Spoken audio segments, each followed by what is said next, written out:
name Jacob. We're going to cover some trapping. Trapping is one of those topics where some people believe it works, some people believe it doesn't work.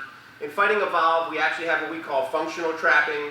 This is trapping that we use while we're kickboxing, while we're boxing, but we also have the technical component of the Chinese Wing Chun. Now, Wing Chun is not a huge part of our system, but it is an important part of our system because of the attributes that you can develop.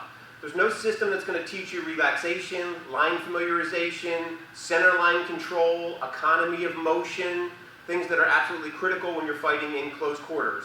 So I'm going to show you the Chinese Wing Chun trapping combination that we did. I do advise you to try to find a competent instructor and train in these particular techniques.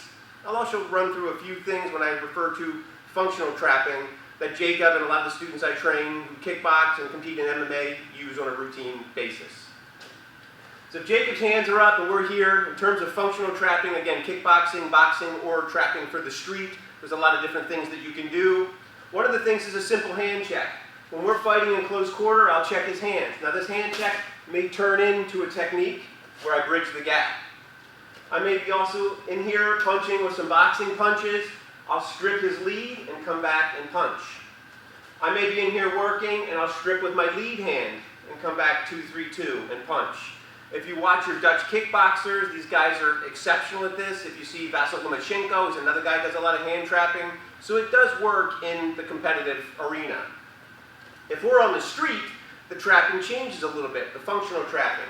I may actually just jut, pull him down into a headbutt. That's a way to initiate the fight.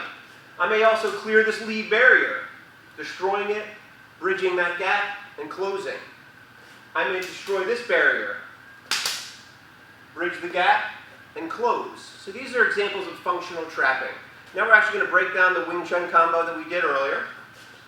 So Jacob throws the cross, I parry, he throws the hook, and I cover. Straight out of Muay Thai, left elbow, right elbow, and here I bridge the gap. I'm trying to get to his neck. He stops this. He's crossing center line slightly with his hand. I lock Sal and strike again. Jacob blocks that. Now what I'm learning now is to not continue to trap. I need to find my open line. Where there's emptiness, you hit. My open line is right there at his abdomen. I shoot that. I hit. I wrap right up to hit again. He blocks this punch. I feel a high pressure. I feel a high energy. So I don't want to try to come over top of this. So all I'm doing is pak sawing and coming underneath. Immediately I can cut the tool and capture center line. Once I capture center line, I can create forward pressure, putting him back on his heels. He can't strike from that position. Now I can bridge that gap with a heavy overhand right, a heavy leg kick, a groin kick, whatever I want to bridge that gap with, because I've got him backpedaling. So guys, I hope that clears up some of the misnomers on trapping. Get out there, train it, try it. It's awesome. Until next week, train hard, train smart, train for a lifetime.